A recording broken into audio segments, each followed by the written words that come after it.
Albert, 42, a surgeon by profession, has been raising his young daughter Laura on his own.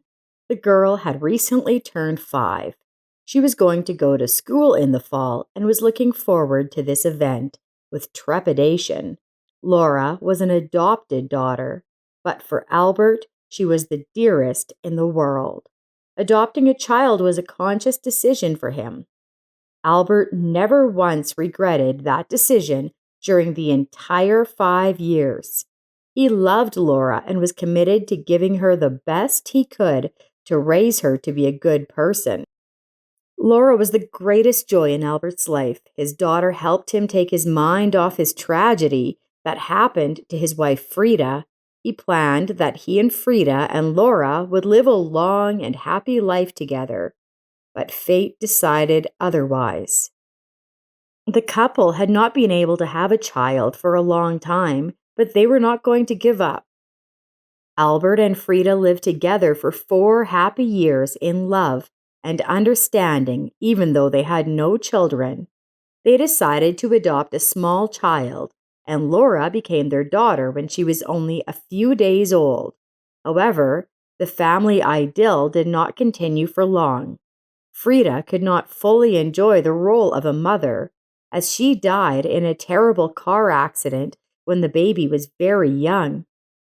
She had only been enjoying the role of mother for 10 months. Frida had so enjoyed spending time with her adopted daughter, caring for her, but now the baby no longer felt her mother's tender touch and gentle hands. Accepting the news of his wife's death was very difficult for Albert. At first, he could not believe that he was alone with a young daughter in his arms, that his beloved wife had passed away so soon. The man thought that all the problems and sorrows of the family were over. He made bold plans for the future, but everything collapsed in one terrible moment. The couple had just planned to buy a new, spacious house, and this tragedy completely destroyed their hopes. They kept the money for this big purchase in a safe deposit box. Frida even said that maybe, in the future, they could adopt another child when they had a big house and Laura was a little older. Albert was happy to hear these words from his wife. However, now all that was left of his wife were pictures, things in the closet, and voice messages on his phone. On the fateful day when Frida went to the bank to withdraw the money from the safe deposit box, she had an accident. At the time, they had already chosen a house and were planning a deal to buy it, preparing to move. Albert, working as a surgeon, was almost always busy at work. Therefore, the usual household chores of dry cleaning, minor appliance repairs, and bank business were handled by his wife. The police officer said that by a ridiculous accident and coincidence, Frida's car caught fire and flew off the bridge into the river. In the car was also a huge amount of money they planned to pay off the house. The loss of money was not so important to Albert. He didn't even think about it when he learned about the death of his beloved wife. Everything in his world had collapsed, and buying a new house was no longer a priority. He could still save up the necessary amount of money, but Frida could not be brought back. Albert had worked in a successful surgical clinic for many years and had earned a reputation as an outstanding professional who took on even the most difficult and hopeless cases. A decent salary allowed him to put aside a sum each month for the future home that he dreamed of with Frida and Laura. However, fate decided otherwise. His wife's car was completely burned out and nothing was left. The water took away everything that could have clarified the cause of the accident. The images from the accident scene and the security cameras on the bridge did not leave the saddened man's mind for a long time. Now, after the funeral, he had to pull himself together and take care of Laura's welfare. The two of them had to start their lives anew. the first time Albert had taken the little girl in his arms when she was still very young, and so he felt as if she were his own daughter. He was so looking forward to her arrival. Sometimes he dreamed that it was Frida who had given birth to her. They had met Laura's birth mom several times during her pregnancy. So when he and Frida took Laura home, the man had a complete sense of fatherhood and kinship with his daughter. His instincts had done their work. He fell in love with the little girl as soon as he saw her. A little girl who was now completely dependent on their care. He gave all his love to his daughter and had already raised her on his own for all these years after the death of his wife. Because of his constant busyness, he hired a nanny for his daughter. The woman's name was Helen, and she took care of Laura when her father went to work. Now their little family lived close to the clinic where Albert worked. He moved closer to work so that he could get home faster and spend more time with his daughter. Albert was highly regarded by his coworkers and superiors. Some joked and predicted that he would be the head doctor because of his golden hands and skill. The fame of his talents spread rather quickly. He even helped patients who had been turned away at other hospitals. Sometimes he traveled to conferences and constantly improved his knowledge and experience. For 5 years, Albert has never once gone on a real vacation with Laura. But recently, he decided that it was time to show his daughter the sea and go on vacation with the little girl. They both deserved a decent vacation. Until then, he had never dared to leave the city and his job for a long time. But one morning, Laura gave Daddy a thought. Daddy, Helen read me a book about the sea yesterday, and now I want to see it. She said that it is warm by the sea and that you can find beautiful shells there. With these words, the girl climbed into Albert's arms upon waking. Do you want to go to the sea? The man asked. June was in full swing, and many of his colleagues were going to resorts, but he had forgotten the last time he had taken a full vacation. Working at the clinic helped him take his mind off his lonely life. We'll definitely go to the seaside next month. I promise, baby. He kissed Laura on the top of her head and said it was time to get up. For the rest of the month, the girl's nanny didn't talk to her much about the upcoming trip. She was worried that Albert would not decide to go and would again choose to work. But in the evening, Albert gave her the news that had already made arrangements with a travel agency and was choosing a hotel. Helen told him that he had made the right choice. Laura, such an agile and curious girl, she will enjoy a vacation at the sea. And it will be very good for you to rest. You're not sparing yourself at all, and that's bad for you and your work and Laura, said the nanny. I hadn't even thought of that, replied Albert, embarrassed. Now I'm looking forward to this trip. The hotel room was booked, the suitcases were packed, and Albert and Laura were looking forward to meeting the gentle sea with radiant faces. The girl liked it very much in the resort town. She quickly dropped her backpack in her room and started getting ready to go to the beach. Albert couldn't stop being excited looking at his happy daughter. He realized that they had needed a change of scenery for a long time. The sea was warm and Laura was splashing merrily on the shore. Albert sat next to her and suggested she collect beautiful shells along the beach together. But the girl quickly found friends her own age and wanted to run along the beach with them.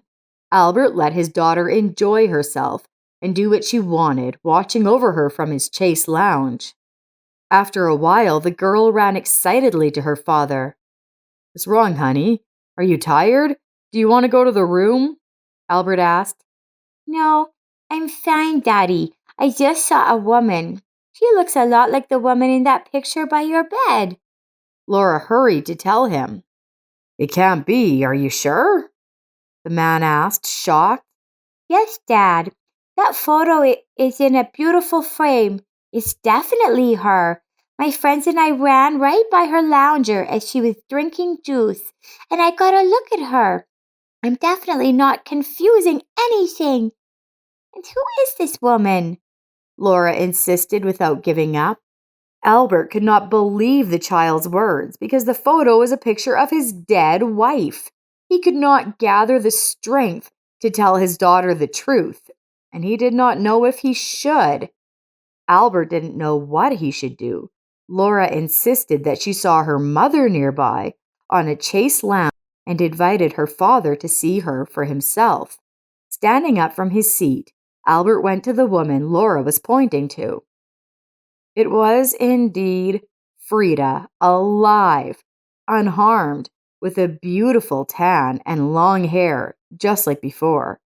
Albert had always liked her hair, but how was that possible? Couldn't believe what was happening. With difficulty overcoming his stupor, Albert broke away from his gaze to stare at Frida's bright and attractive picture. On the neighboring chase lounge next to her, Caleb, his former colleague, was stretched out to his full height. Caleb used to fill in for Albert at the clinic, but he had recently been fired for stealing drugs and misreporting. The drugs were serious, and Caleb seemed to be engaging in illegal activities. Albert had no idea where Caleb could have gotten a job after this incident.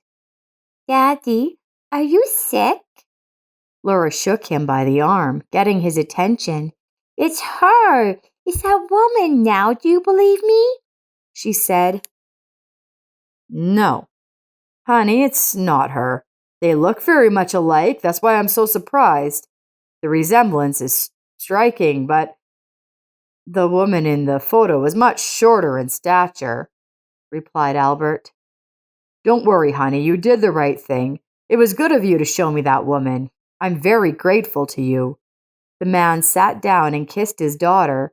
Albert spoke with difficulty, trying to control his voice, his head turned on its own toward the loving couple. Frida was as real as ever, and Caleb beside her was also proving the reality of everything that was happening. Albert was surprised and angry.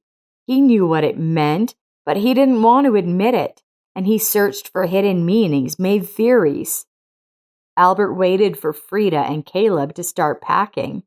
The man calmly took his daughter's hand and followed them off the beach. He continued to watch the lovers from a decent distance so as not to reveal himself. Laura was no longer paying attention to the woman in the photo. She was fascinated by the sea and the beautiful palm trees she had never seen before. Daddy, can I go to the children's club to play? My friends told me about it. It is somewhere in the park of our hotel. The kids said it's very interesting. Laura asked cheerfully, looking lovingly at her father. Sure, honey. Let's walk around some more and then we'll go find the kids' club, okay? The man was afraid of losing sight of the couple walking far ahead. Albert managed to follow Frida and Caleb to their 2-story house in a resort area not far from his and Laura's hotel. The house looked expensive and comfortable. The man guessed whose money it had been bought with. At the thought of Frida's brazen and inhuman deception, Albert was seething with anger. He had loved her so much, and for years he had mourned her, unable to accept her loss. Albert could hardly control his actions. Several times he wanted to burst into their house and make a scandal to sort things out, but he had to think it over so he wouldn't be the loser a second time. Albert and Laura found a children's club. Leave your girl here and don't worry. The kids have a lot of fun here. Many parents have urgent business to attend to, and we play with their children, said a pleasant young woman in her 20s with a smile. Can I ask the club's opening hours? Albert asked with a concerned look. The girl replied, We are open from noon until 6 o'clock in the evening. Write down your phone number for contact on this form and fill in some information about your daughter. You only have to do it once.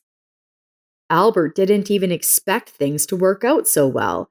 It turns out that Laura can continue to enjoy her vacation while he decides how best to proceed. Leaving Laura in safe hands, Albert went to the hotel reception. He talked to the receptionist and made a few phone calls. After that, he went to Frida's house. Albert felt his insides burning with righteous anger. When he calmed down a little, he knocked on the door. The door was opened by Frida, and the beautiful face of his wife looked at Albert in surprise. He saw an expression of consternation and surprise. "How did you end up here? Come in, I'll explain everything to you now," the woman said and let him into the house. Everything was surprisingly easy, which alarmed Albert.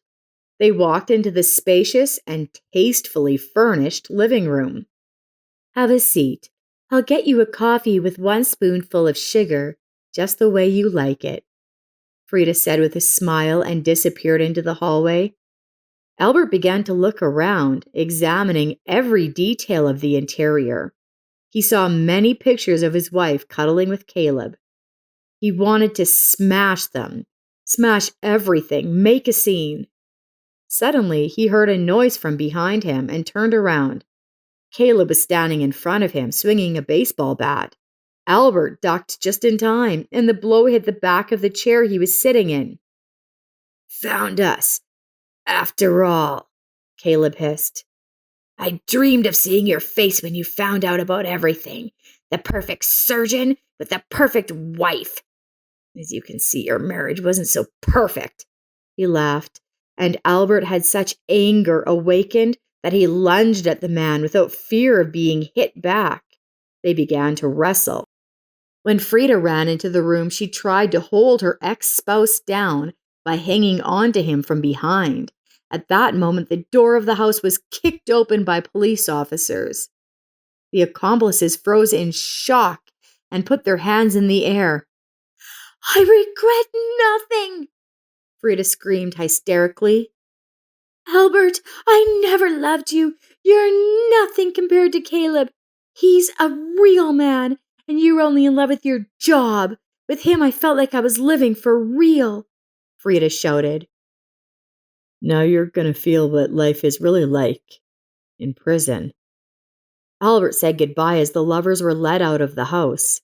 He didn't look at Frida and Caleb anymore. A criminal case was opened. It turned out that they had been in a love affair for a long time and planned everything for a long time. The girl sometimes went to Albert's work and one day noticed there an attractive Caleb. They started dating in secret from her husband. Albert's plans for a long married life only got in the way, but his money came in handy. The lovers staged that horrible accident to get their hands on the money and get away. Caleb took advantage of his dark connections and organized the whole scam.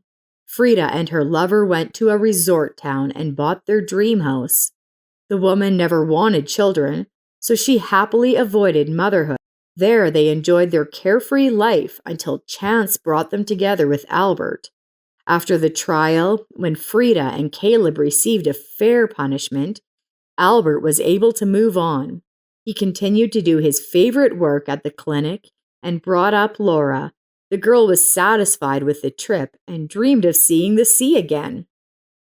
"Daddy promised that next summer we would go on vacation again, only in another city," Laura told Nanny.